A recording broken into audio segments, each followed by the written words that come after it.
Forza fam, happy Monday, December 30th, 2024. And as 2024 is quickly coming to a close, it's usually at this time of the year when I sit back and reflect and come up with and pick a word of the year, right? My word for. And last year in 2024, I selected the word focus, and my year quickly derailed and lost all focus, and it was really difficult to hang on and be focused on anything, really. So I think we're going to use 2025 as a do-over. We're not going to use the word focus.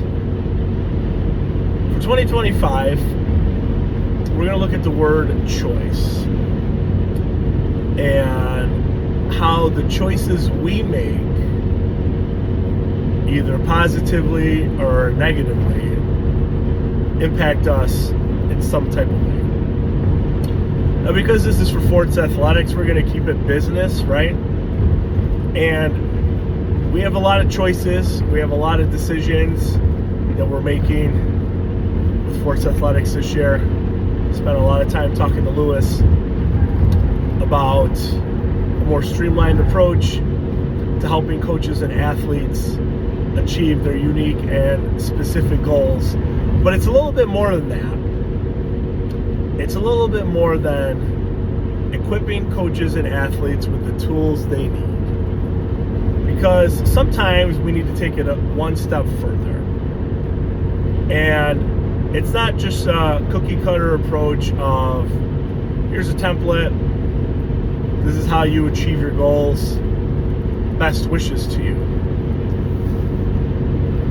From my experiences, especially in coaching track, there really aren't a lot of mentor groups, if you will, or ways coaches can communicate with each other and engage in healthy dialogue, healthy conversation about coaching and training related activities. Excuse me. There aren't a lot of opportunities, if you will, for coaches to really engage with other coaches of, maybe similar,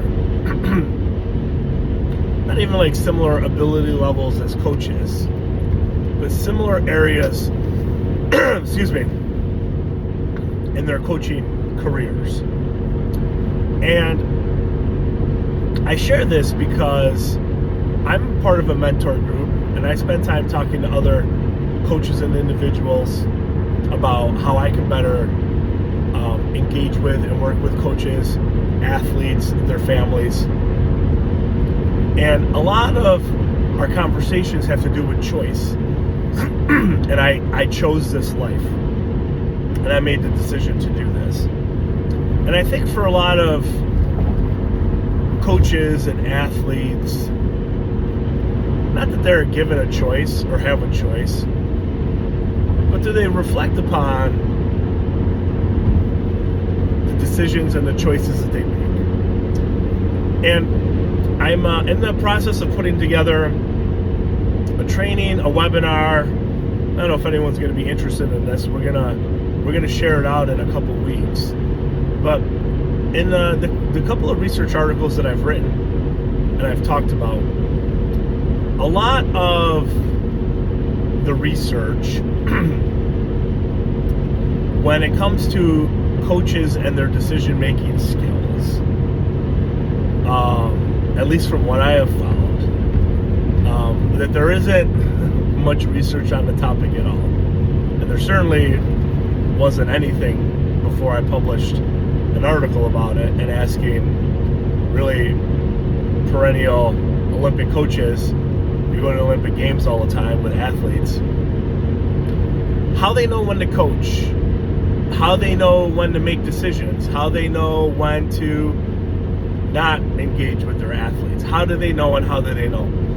And I think part of this webinar, excuse me, and really what I want to focus on is take that research and I'm putting it together in some tangible chunks, digestible chunks that I think other coaches would, one, appreciate, and two, be easily able to implement in their own coaching practices.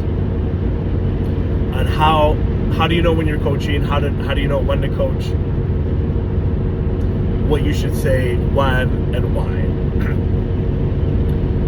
And this webinar, it's going to start out as just a one-off. It's going to be maybe like 45 minutes to an hour.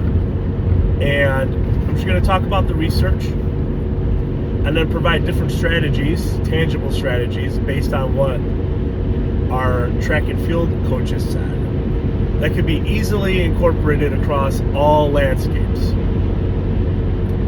Youth, high school, middle school, right? Collegiate, post-collegiate, what have you.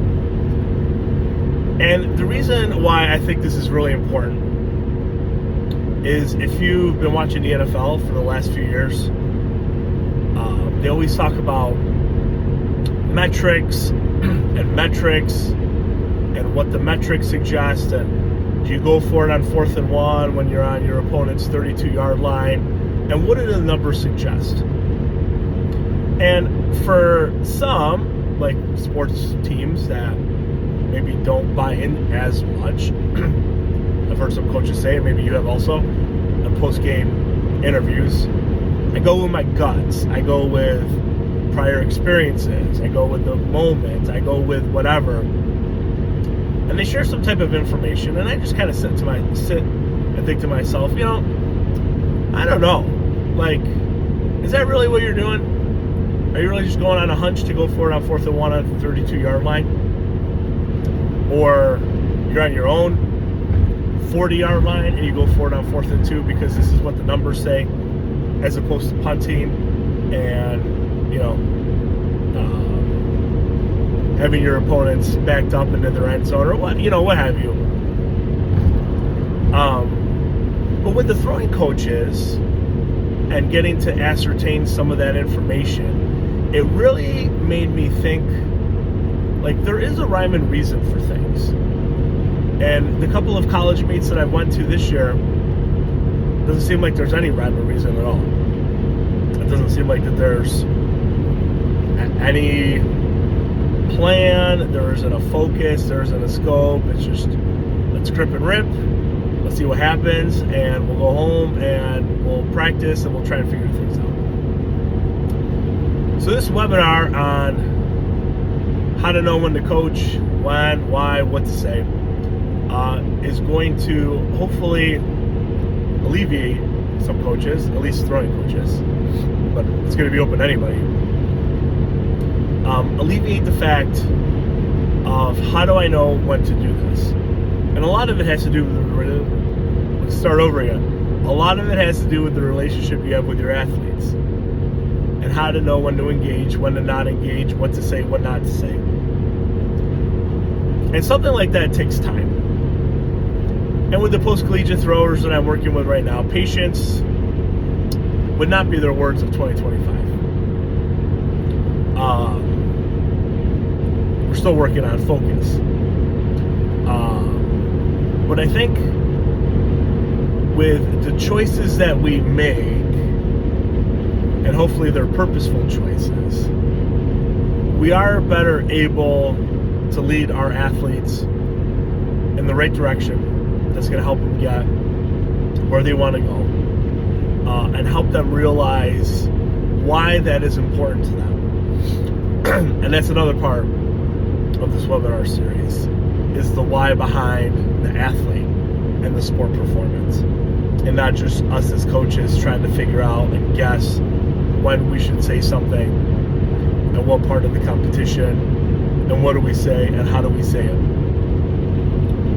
And I'll leave everyone with this for 2024 and the 2025.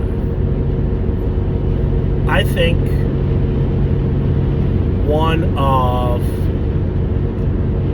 the best determinants of whether we achieve our goals or not, and this is with anything, is when we look and reflect and we think about why achieving this goal is so purposeful and meaningful for us. And I cannot stress that enough. That the why behind wanting to do something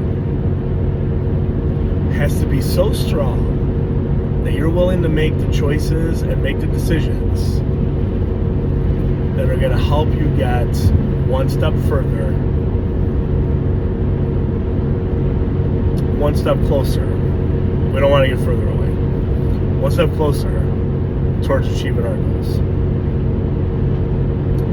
The why has to be something that is engaging, something that we are able to keep our attention on and stay focused on for the duration.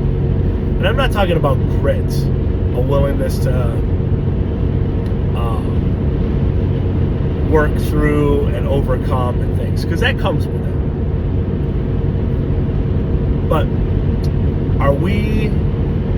is our why, is the purpose for achieving this goal so powerful that we make the decisions that are going to help us move closer and not farther away? If you can answer that question with whatever part of life you're working on or you're trying to hone in on for 2025, I can almost guarantee that if your purpose is strong enough for achieving that goal, there's a really good chance you're going to achieve it. Do I have the research behind that? No. But if you write that purpose down of why that's important to you and what your goal is and what you're going to do to accomplish it, the research does suggest that you're 42% more likely to accomplish that goal by writing it down and having a plan of attack rather than just kind of having a wish and saying that you want to achieve something. So friends, as we transition from 24 to 25, I wish everyone nothing but the best in 25. I wish that everyone would achieve their goals, whatever they may be, and everyone does that in a very happy and healthy and successful manner. Thanks, everyone.